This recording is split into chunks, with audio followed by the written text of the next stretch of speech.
Welcome to another episode of Lockersfirst podcast. My name is Andre V and I'm the founder and CEO of Parcel Locker Central. And today's guest is Gediminas Mickus, CEO of Itella Smartpost Baltics. Hi Gediminas, how are you doing? Hi, I'm doing very well. I'm actually quite surprised that you was able, to pronounce my name quite rightly, because I keep saying I've got kind of two names. One is the domestic one, Gediminas, and then, for the international customers, I keep saying Jed. So it's like, I'm surprised. I think it helps that I've been doing business in Baltics for 30 years and then visiting Vilnius also quite often. So this is at least one thing I've learned, pronouncing of Lithuanian names.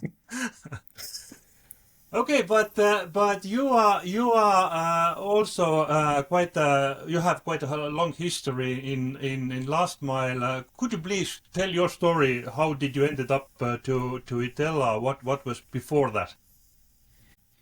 So it's actually a mixture of two countries here. So for nearly 10 years, I was living and working in the UK. So basically, my, let's say, started there. I've started with the express business delivery company CityLink. I moved up to Amazon, then DHL supply chain. So pretty much, Britain has given me, let's say, the foundation, for the e-commerce. Then I was invited by Simonas Bielskis of Omniva, previous Lithuanian CEO, to join up the company to support the growth of the parcel machine network in Lithuania and overall kind of logistics implementation, kind of development. And then, there was a short stopover in PHH. And then after PHH, I moved up to Itella. I think I'm here for the last, well, more than 5 years now. And during my time, I was kind of, moving up within a different positions, let's say, from the operations, go into more, let's say, commercial side. And now currently, yes, running the Baltics, kind of both, commercial side and operation side that we're putting, on the scales very much equally. Yeah, so about Itella is subsidiary of Finnish Posti, and you are competing for the market leadership in parcel locker delivery in Baltics, in Estonia, Latvia, and Lithuania, and you are actually one of the oldest parcel locker networks in the world at all. So. Tell me about Itella. What are your goals? What are your business initiatives in Baltics right now? What are you doing? Well, the goals, being very simple and clear, we need to become top two in the Baltics. We've got a very, let's say, strong strategy. We've got very strong investments, let's say, secured. So this is our aim. And in general, let's say, when we are discussing, you have mentioned that, yes, Italy and Estonia, especially, we're one of the oldest globally even. But talking about Lithuania and Latvia, I would say we are kind of, premature still, especially that we are one of the last ones to enter the market. We're talking around 2019, 2020 in comparison to the others, when they already had, quite strong networks and setups and, the customer base. So, so when we're talking Lithuania, Latvia, we're seeing that we're able to capture the volume, meaning the domestic presence, but still currently the biggest, let's say, share of our wallet is coming, from the international customers, including China. So, domestic presence is growing, despite the fact that the pricing, let's say, competition is very tough. We're still trying to answer that question, okay, for how long we want to be in that, competition, because at the end of the day, it's all about the profitability and especially the amount of investments that we're putting in. We cannot just continue for a very long time when it comes to those type of kind of, pricing games or competition. So from that angle, let's see. But from my perspective, as I have said, it's difficult to believe that those type of prices will continue for a very long time, especially that we're seeing what type of investments everyone is putting in when it comes to the sorting technology, customer experience, let's say, tools. We're talking about investments into the parcel machines. So if I'm talking about Lithuania, if the pricing could be starting from, let's say, I don't know, €1, even below that, and if we're looking at our books or when it comes to calculating, it's very difficult, let's say, in general. Let's be honest. So we are happy that our domestic share is quite small considering to our international flow. So somehow, with a very, let's say, strong roadmaps of different developments, we're able to secure, growth. At the same time, we're able to improve our results, year on year. So I think we're on a pretty good path when it comes to, competing. Absolutely, and again, Baltics is very competitive market, and I really appreciate your position there. You mentioned that in international deliveries you are very good, and it is exactly right. Me as a customer here in Estonia, I get Amazon parcels through Itella, and I got Temu parcels also And through how's the Itella. experience? And how's the experience receiving, by Itella? It is fabulous in a sense that I'm 100% parcel locker guy. A few days before or one day before the parcel arrives Mm-hmm. to Estonia, I get a message from Itella with suggestion to redirect your parcel to nearest parcel locker. I say yes. This is the only button I have to press, and next day the Amazon Mm-hmm. delivery is in my Mm-hmm. my locker, and I'm happy. So this is sort of my dream come true process. Super, good to hear that. Because to me, in general, that customer experience part, everyone keeps mentioning it, kind of, But to me, kind of the definition would be very interesting to find out, from let's say from our competitors, how do we understand in general that customer experience? Just kind of, a big question, because I believe there would be differences.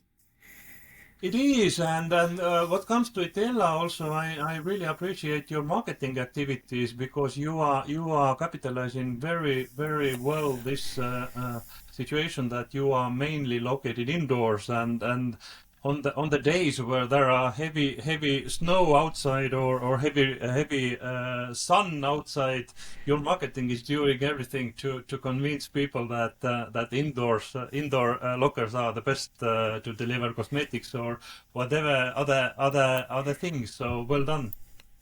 Thank you so much. Kudos, to our marketing team. But in general, we're actually feeling that ourselves from the very beginning, that as a USP, that we are indoors, plus, there is no queues, and we're able, let's say, to offer that availability for the customers that, you don't need to stand in the rain or snow. It actually gives a great benefit.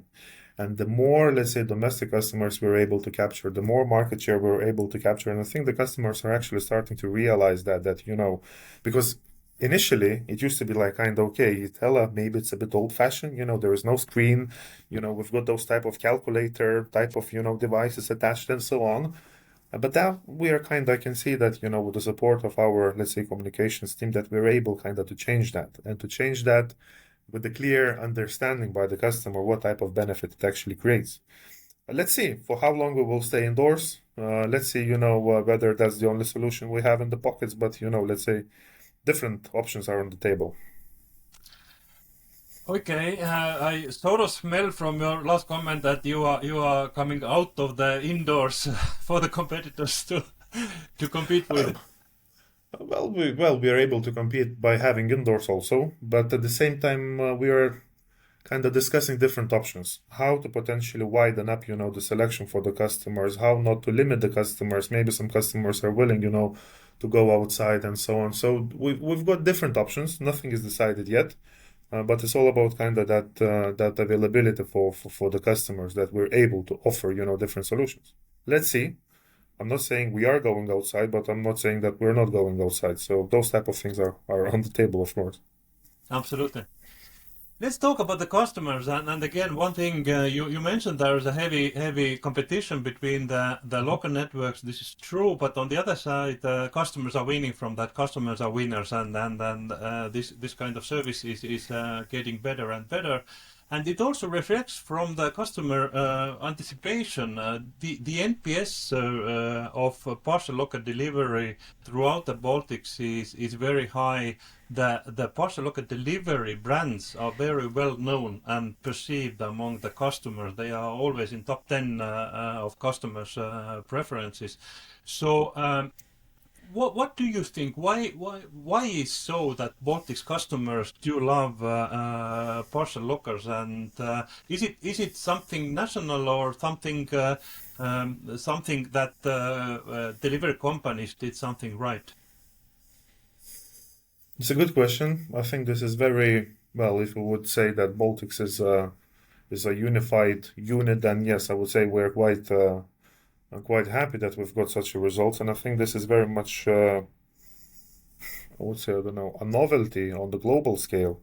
Because if we're looking at the different markets, those type of deliveries, yes, they are popular, they're gaining the popularity, but potentially they are much less than 50%, while in the Baltics potentially we're talking 90% plus of the people who would prefer to receive. I don't know, when we are kind of reading different, let's say, surveys and trying to understand what is the actual reason behind that. I think that the sense that the customer is actually in the control of the parcel, that you're feeling that you're able to understand where your parcel will be located, potentially at what time. You know that if you have ordered, you're not going to have that missed delivery type of event that comes in. So I think that part gives that confidence that if you have ordered, you know for a fact that the parcel will arrive. From the courier perspective, somehow that part is not that well developed in general. We've got more advanced, let's say, companies on the Baltic scale, and I believe that company clearly knows who that company is. But I think the others, including us, this is something where we need to improve quite a lot. And that part has to be done through, let's say, a very tough development and, last mile solutions, both, operational, let's say, capabilities and, the customer experience part when it comes to different applications and so on. So I think, yeah, having that sense of control by all means helps. Plus, and to my kind of understanding and to my strong belief, being post-Soviet, let's say, countries, we've got quite a few block of flats. Let's look on a very practical, way. Without having the parcel machines, we cannot use the delivery method of leaving safe somewhere in the block of flats on the third floor, for example. So of course that part is also being influenced by that. But all in all, I would say the strong sense of being in the control of the parcel is very much driven by that.